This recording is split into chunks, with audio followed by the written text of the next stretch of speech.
देश में लोकसभा चुनाव का शंखनाद हो चुका है। ये चुनाव किसी युद्ध से कम नहीं है और इस युद्ध में डिजिटल योद्धा भी एक बड़ी भूमिका निभा रहे हैं, क्योंकि पिछले कुछ चुनावों में देखा गया है कि सोशल मीडिया का एक बड़ा महत्वपूर्ण इसमें स्थान होता है और उसी सोशल मीडिया को और मजबूत करने के लिए बीजेपी मैदान में डट चुकी है।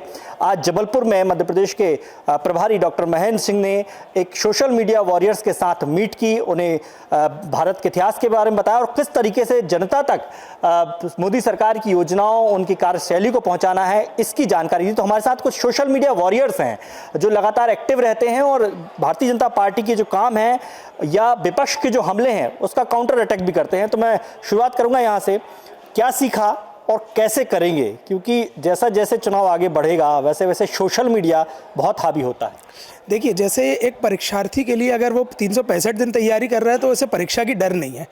इसी तरीके से हमारी सोशल मीडिया टीम शुरू दिन से ही, हमारी जो टीम है वो सक्रियता के साथ काम कर रही है, इसलिए हमें चुनाव का डर नहीं है। एक तो हमारे जो नेतृत्व करता है माननीय मोदी जी, उनके ऊपर सवाल उठाना ही विपक्ष के लोगों के लिए मुश्किल साबित हो रहा है और उसमें जब हमारी सोशल मीडिया की टीम एक अपना सहयोग प्रदान करती है। मेरा सवाल यही है कि कैसे करोगे सोशल मीडिया पे काम? सोशल मीडिया टीम जो है हमारे विभाग एक होता है भाजपा का, जिनके माध्यम से पूरी प्लानिंग के साथ नीचे कैसे ग्राउंड पे काम होना है उसकी व्यवस्था हम लोग करते हैं। उस व्यवस्था के अनुरूप अभी वॉलंटियर्स का जो मीट हुआ, आपने देखा होगा, इस वॉलंटियर्स मीट में हमने जितने भी लोगों को बुलाया है स्वेच्छा से मोदी जी का साथ देने के लिए आए हैं वो।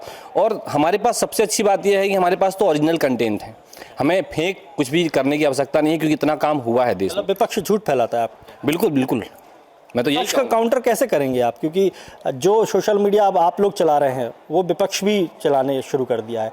बैनर पोस्टर की जगह वो भी मोबाइल के जरिए जो है मैसेज करता है, वो कैसे अटैक करेंगे? हम अपनी योजनाओं के, जो हमारी योजनाएं हम लोग ने किया है काम, उसको दिखा के, जैसे विपक्ष है वो काम नहीं करता है पर भी अपने बोर्ड लगा देगा, रोडें नहीं बनाई वहाँ पे बोर्ड लगा देता, पर हम जो काम करते हैं एक्चुअली में हम उसको दिखाते हैं, हम उस काम के थ्रू अपने विपक्ष को जवाब देते हैं। हमें उनको ऐसे मतलब झूठा कुछ भी बोलने की जरूरत नहीं पड़ती है। उसमें कई बार ऐसा भी हो जाता है कि मोदी जी का कोई भाषण लगाया, फिर राहुल जी का कोई भाषण लगा दिया और उसमें भी तुलना हो जाती है ना, ऐसा देखा मैंने बहुत सारा।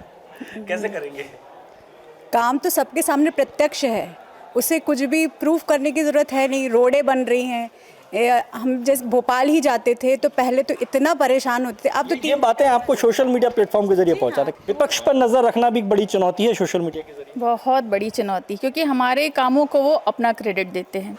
काम हमारे होते हैं, वहाँ पे अपने बैनर लगा देते हैं, ये काम हमारे इनके द्वारा हुआ है, तो इसमें क्लियर करना बहुत ज़रूरी है। अच्छा, व्हाट्सएप यूनिवर्सिटी को लेकर बड़ी चर्चाएं हो रही हैं और कहते हैं कि भ्रामक प्रचार प्रसार किया जाता है बीजेपी के द्वारा, या गलत इतिहास बताया जा रहा है या गलत जानकारी दी जाती है इतिहास के बाद, तोड़ मरोड़ का बताया जाता है। ये जवाब देखिए, इसका जवाब जनता खुद उनको कांग्रेस को देती है और इसका प्रत्यक्ष उदाहरण आपके सामने है। 10 साल से हमारी बीजेपी की सरकार है केंद्र में और 2024 में फिर से एक बार देश के यशस्वी प्रधानमंत्री नरेंद्र मोदी जी के नेतृत्व में सरकार बनी है और अब की बार 400 पार की बात हो रही है। तो कुल मिलाकर कहा जाए, देखिए, एक ज़माना था जब बैलगाड़ी पर, ट्रैक्टर ट्रॉली पर बैनर पोस्टर के जरिए या फिर लाउड स्पीकर के जरिए जनता तक अपनी आवाज़ पहुँचाई जाती थी, लेकिन आज हम देखते हैं कि हर एक के हाथ में स्मार्टफोन है, एंड्रॉयड फ़ोन है और ऐसे में सबसे सटीक जानकारी और सबसे सटीक अटैक अगर कहीं से हो सकता है तो आपकी 6 इंच की स्क्रीन से ही हो सकता है। देखना होगा कि सोशल मीडिया के इस युद्ध में बीजेपी बाजी मार पाती है या फिर कांग्रेस। दुर्गेश कुमार, विस्तार न्यूज़।